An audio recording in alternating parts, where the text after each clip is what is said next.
আমাদের আজকের আলোচনার টপিকটা হচ্ছে মুসলিম নারীর পোশাক। মুসলিম নারীর পোশাকের মধ্যে হিজাবের ব্যাপারটাও চলে আসে।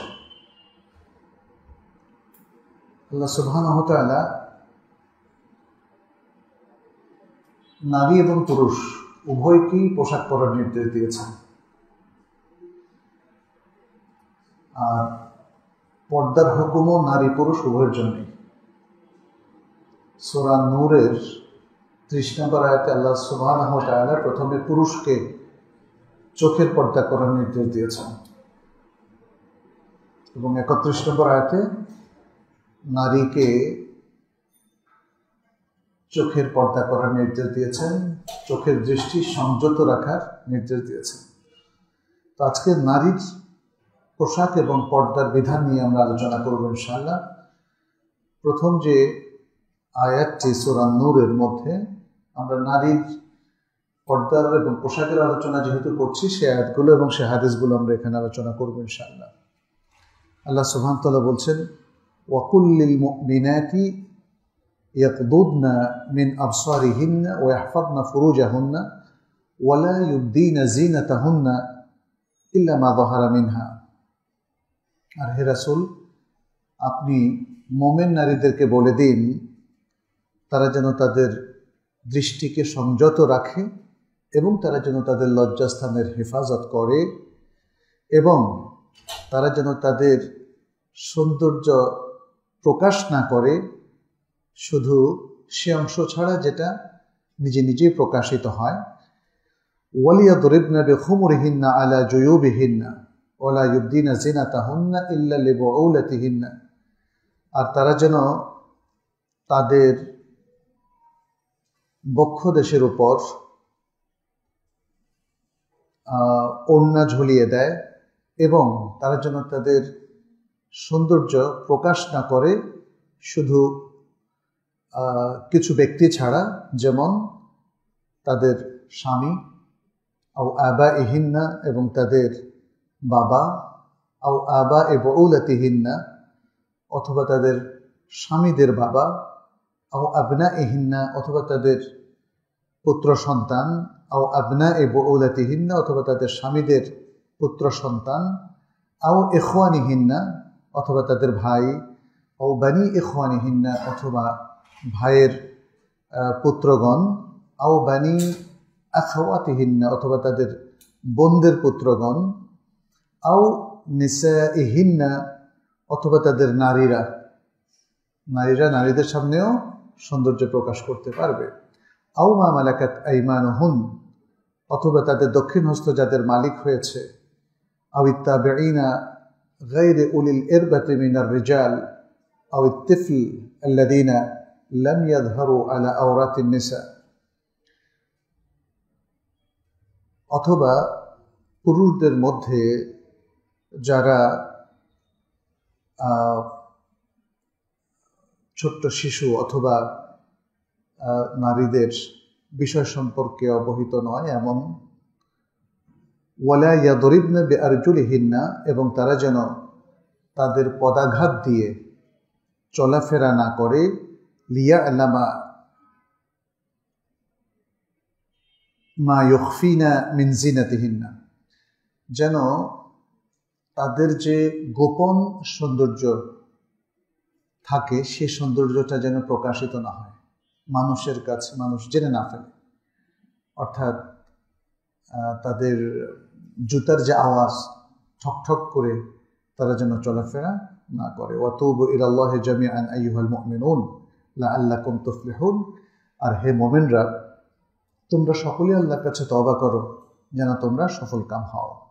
সূরা নূরের ৩১ নম্বর আয়াতে আল্লাহ সুবহানাহু ওয়া তাআলা নারীদের সৌন্দর্য প্রকাশের বিষয়টা তুলে ধরেছেন যে তাদের পর্দা করাটা ফরজ, তাদের চোখকে সংযত রাখা, নিজের চোখের পর্দাও তাদের করতে হবে এবং তাদের শরীরের সৌন্দর্যকেও ঢেকে রাখতে হবে। তবে তাদের স্বামী এবং আরও কিছু মাহরাম ব্যক্তি আছে যে মাহরামের পূর্ণ আলোচনা এখানে উল্লেখ করা হলো, তাদের কাছে পূর্ণ পর্দার প্রয়োজন নেই। তো এটা নিয়ে আসলে আরো আলোচনা আছে। তারা কি তাদের সকল শোভা সৌন্দর্য মাহরাম পুরুষদের কাছে প্রকাশ করতে পারবে? উত্তর হচ্ছে যে না। কিন্তু তারা আপাদমস্তক তাদের সৌন্দর্যকে ঢেকে রাখার যে নির্দেশনা আল্লাহ দিয়েছেন, সেই নির্দেশনা সকল পুরুষদের ক্ষেত্রে প্রযোজ্য, শুধুমাত্র স্বামী এবং নির্দিষ্ট কিছু মাহরাম ছাড়া। স্বামী এবং স্ত্রী তাদের মধ্যে কি কোনো পর্দা থাকবে? উত্তর হচ্ছে যে না, তাদের মধ্যে সেইভাবে পর্দা থাকবে না, কারণ তাদের পারস্পরিক সম্পর্কের এবং তাদের মধ্যকার যে ইন্টিমেসি আছে সেটি আল কোরআন তুলে ধরেছে একদম ক্লিয়ারলি। হুন্না লিবাসুল লাকুম ওয়া আনতুম লিবাসুল লাহুন্না, তোমরা তাদের পোশাক, তারা তোমাদের পোশাক। অতএব স্বামী স্ত্রীর মধ্যে কোনো ভেদাভেদ নেই। এই জন্যে স্বামী স্ত্রী যখন নির্জনে থাকবে তখন তারা একে অপরের জন্য ফ্রি হয়ে যেতে পারবে, তাতে কোনো সমস্যা নেই। কিন্তু অন্য মাহরামদের সাথে যে জিনিসগুলো সে দেখাতে পারবে সেটা হচ্ছে যেমন তার মাথার চুল, তার মুখমণ্ডল, তার কান ইত্যাদি। স্বাভাবিকভাবে যে জিনিসগুলো তার অন্য পুরুষদের কাছে ঢেকে রাখতে হয় সেগুলো সে মাহরামদের কাছে প্রকাশ করতে পারবে। কিন্তু তার যে সতর, মূল সতর, সেটা কিন্তু সবার কাছে ঢেকে রাখতে হবে। তার বাবা, তার চাচা, তার মামা, সবার সামনে তাকে শালীনভাবে আসতে হবে, সবার সামনে তাকে শালীনভাবেই আসতে হবে। তার স্বাভাবিক সৌন্দর্য বলতে আসলে বোঝানো হয়েছে এখানে তার মুখমণ্ডল, তার মাথা, চোখ, কান ইত্যাদি, হাত, এগুলো সে প্রকাশ করতে পারবে। এটা নিয়ে আমরা আরো ডিটেলস আলোচনা করব। এখানে সূরা আল আহজাবের 59 নম্বর আয়াত 59, এই আয়াতটাও মেয়েদের হিজাব সম্পর্কিত। আল্লাহ সুবহানাহু ওয়া তাআলা বলছেন, ইয়া আইয়ুহান নাবিয়্যু কুল লিআজওয়াজিকা ওয়া বানাতিকা ওয়া নিসাইল মুমিনিন ইউদনিনা আলাইহিন্না মিন জালাবিবিহিন্না যালিকা আদনা আন ইউরাফনা ফালা ইউযাইন। হে নবী, আপনি বলে দিন আপনার স্ত্রীদেরকে, আপনার কন্যাদেরকে এবং মোমেনদের নারীদেরকে তারা যেন তাদের উপর জিলবাব পরিধান করে, যাতে তাদের আপাদমস্তক পর্দার মধ্যে আবৃত হয়ে যায়। যালিকা আদনা ইউরাফনা, তাদেরকে যাতে মানে চেনা যায়, তাদেরকে চেনার এটাই নিকটবর্তী, সবচেয়ে নিকটবর্তী পন্থা। তার মানে কি, মোমেন নারীদেরকে চেনা যাবে তাদের পর্দা দিয়ে। পর্দা না থাকলে তখন বোঝা যাবে যে তারা প্রকৃত মোমেন নয়। এটাই এখানে আয়াতের মূল উদ্দেশ্য, বোঝানো হচ্ছে সেটাই। ফালা ইউযাইন, তাদেরকে চেনার এটাই সবচেয়ে কাছের পন্থা, ফলে তাদেরকে আর উত্ত্যক্ত করা হবে না। ফালা ইউযাইন, পর্দা না করলে কিন্তু উত্ত্যক্ত করা হবে। তার মানে কি কোরআন পারমিশন দিচ্ছে নারীদেরকে উত্ত্যক্ত করার? না, দিচ্ছে না। কোরআন একটা বাস্তবতা তুলে ধরছে যে নারীরা পর্দা করে না, তাদেরকে বখাটে ছেলেরা ডিস্টার্ব করে কিনা? কোরআন সে বাস্তবতা তুলে ধরেছে। কিন্তু পর্দা নারীর ভূষণ, তার অলংকার এবং তার প্রোটেকশন।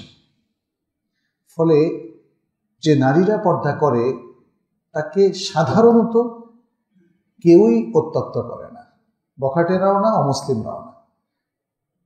এটার একটা মূল কারণ হচ্ছে পর্দা নারীর সম্ভ্রান্ত হওয়ার একটা আলামত।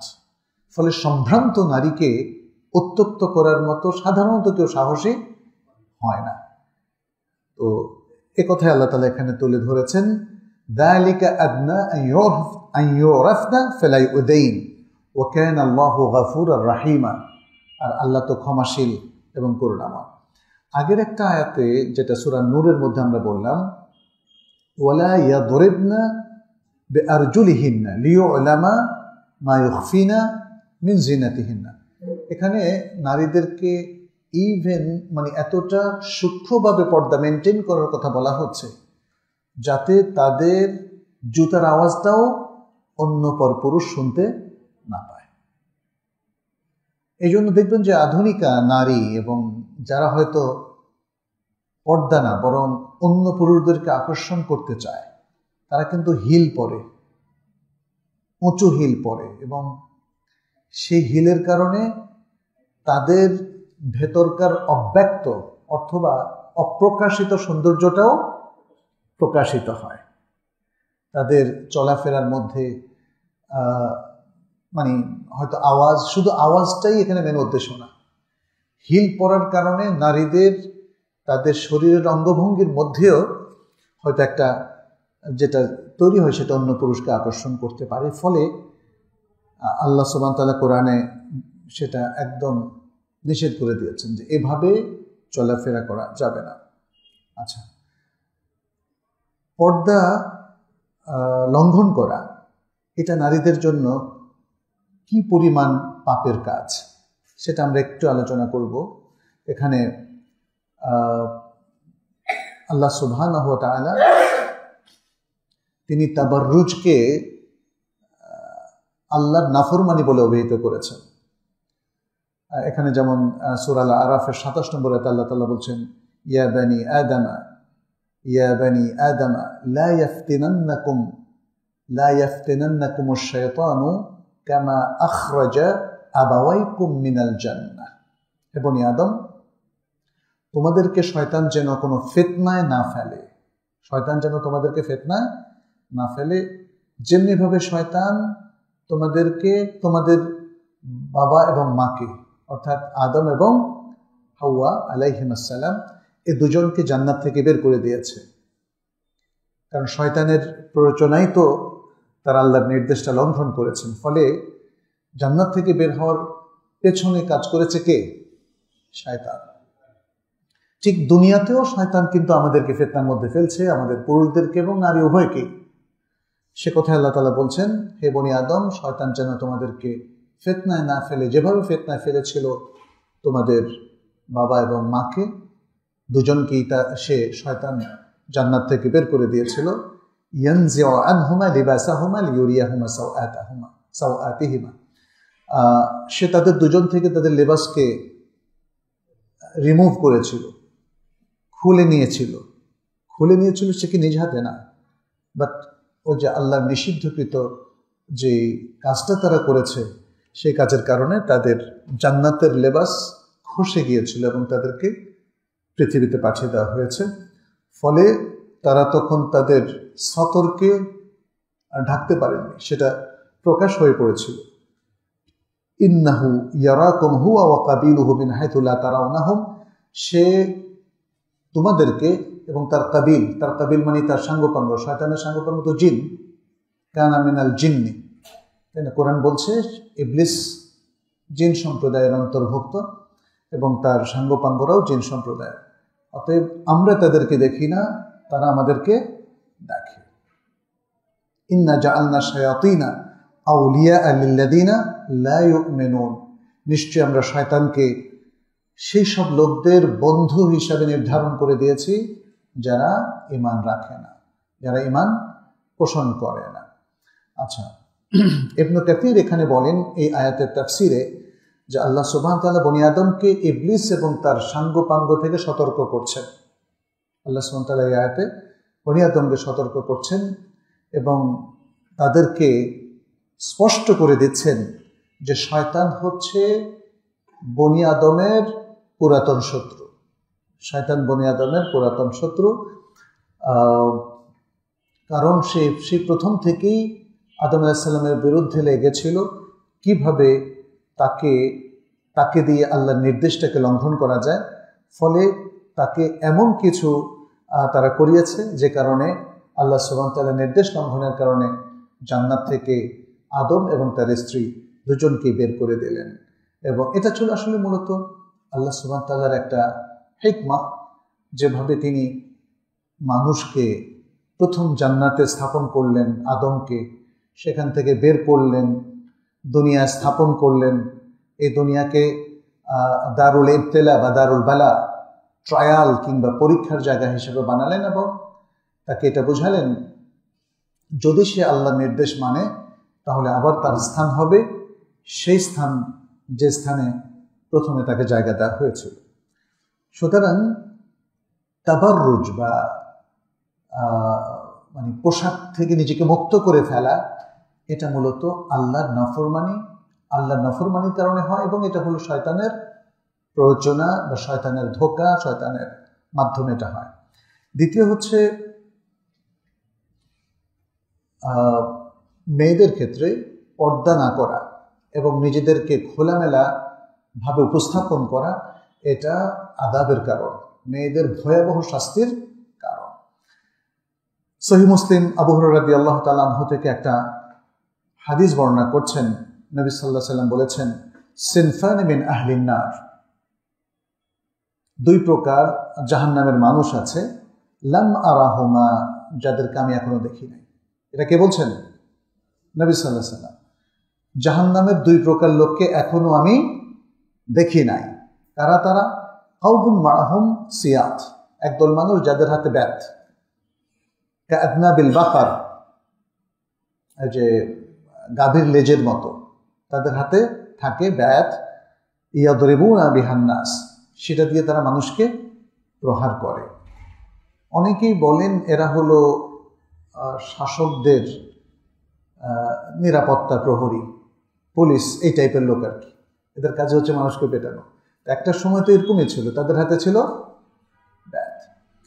ও নিসাউন কাসিয়াত আরিয়াত মুমিলাত মাইলাত, এবং একদল মানুষ যারা কাসিয়াত, পোশাক পরিহিতা।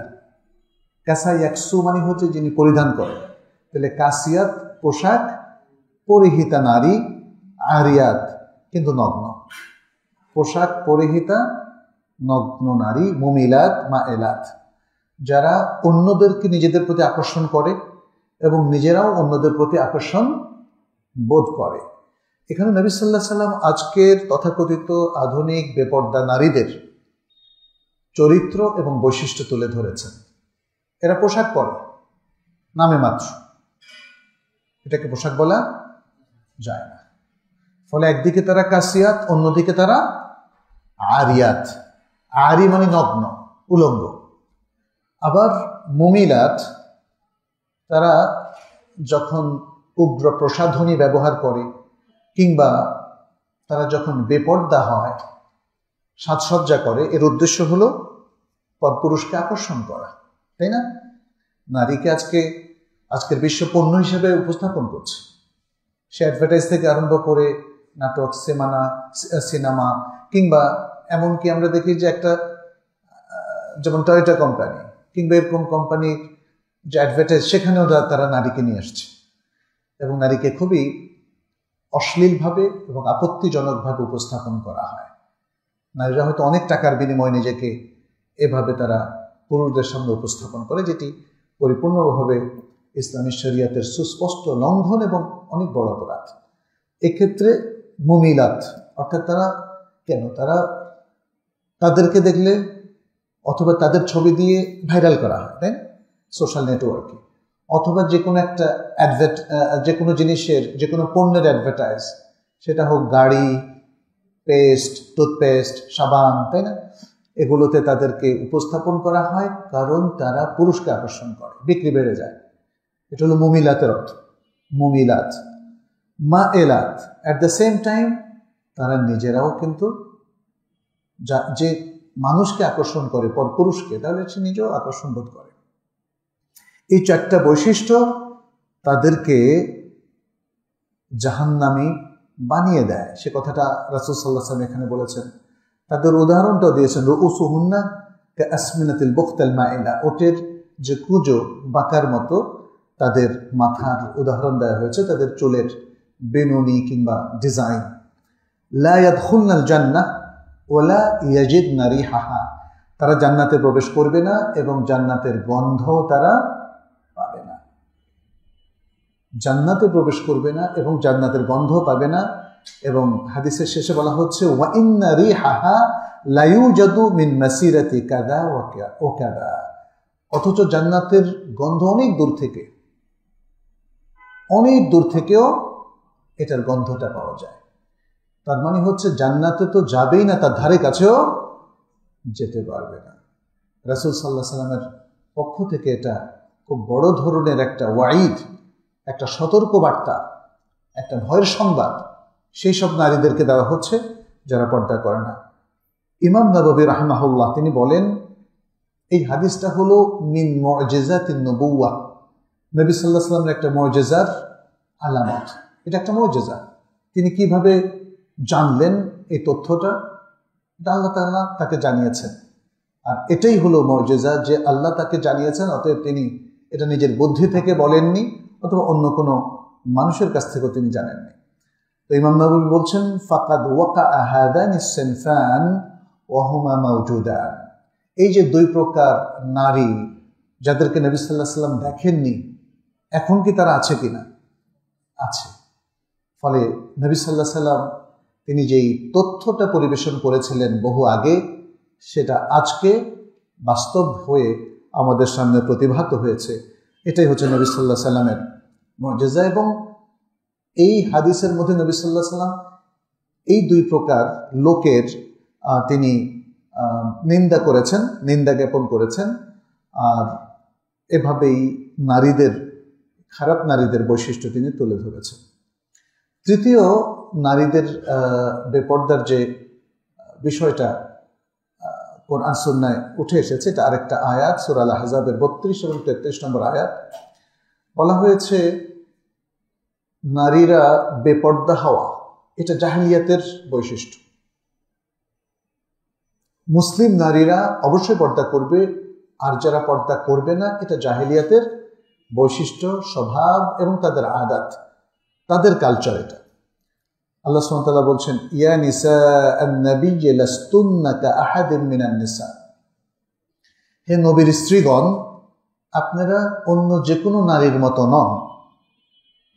ইনিত্তাকাইতুন্না ফালা তাখদা'না বিল কাউল, যদি আপনারা আল্লাহকে ভয় করেন তাহলে আপনারা নরম স্বরে কথা বলবেন না, আর পুরুষের সাথে নরম স্বরে কথা বলবেন না। ফায়াতমা আল্লাযী ফি কলবিহি মারাদুন ওয়া কুলনা কাওলান মা'রুফা, যদি নরম স্বরে কথা বলেন তাহলে যে পুরুষদের অন্তরে ব্যাধি রয়েছে তারা আপনাদের প্রতি আগ্রহী হয়ে পড়বে।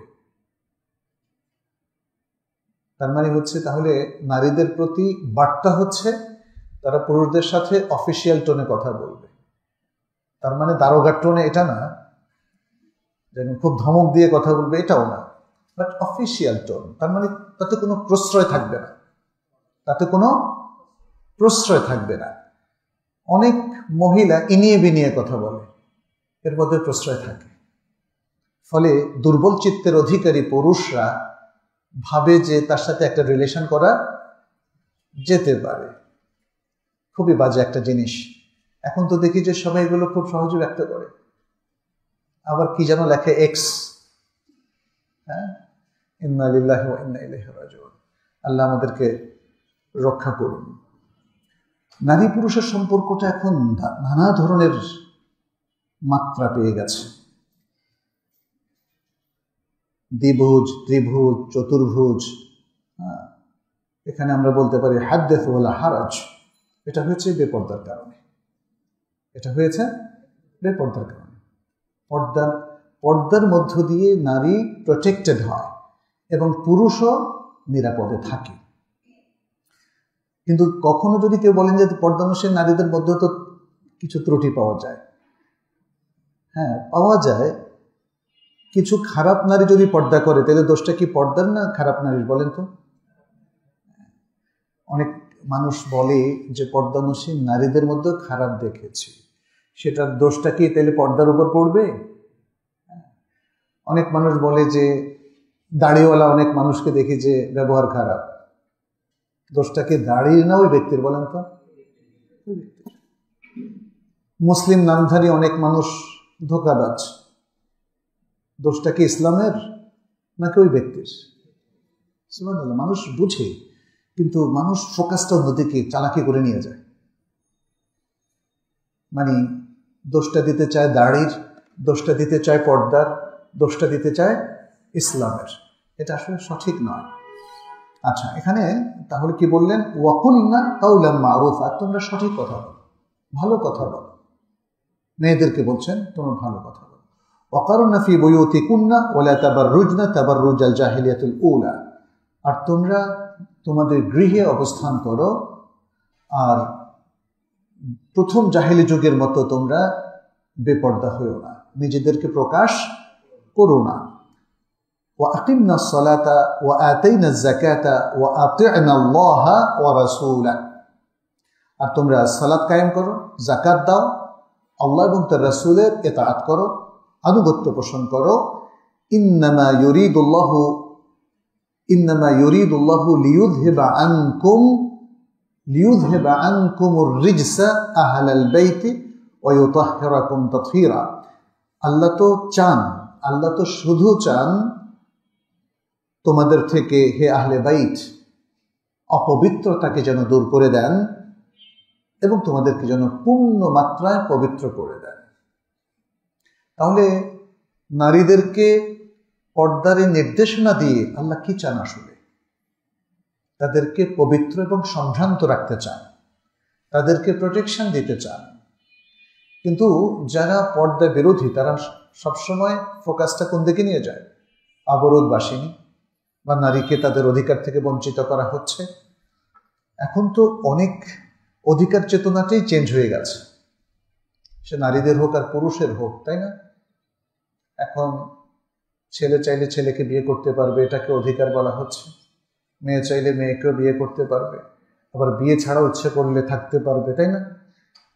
মানে পুরো জিনিসটা মানুষের মাথায় আসে, এরপরে সেটাকে আইনের একটা ধারার মধ্যে সংযুক্ত করে, তারপর সেটাকে অধিকারে পরিণত করে। ইন্না লিল্লাহি ওয়া ইন্না ইলাইহি রাজিউন। পুরো জিনিসটা মুসলিম কোত্থেকে নেবে? কোরআন এবং সুন্নাহ থেকে। এখানে পাশ্চাত্যের যে নীতিমালা, তাদের যে কৃষ্টি কালচার অথবা তাদের যে আইন আদালত, তার মাধ্যমে কিন্তু মানুষের অধিকার নিরূপণ হবে না। এখন সমকামিতাকেও অধিকার বলে চালানো হচ্ছে না? অথচ এটা নিকৃষ্ট পাপ।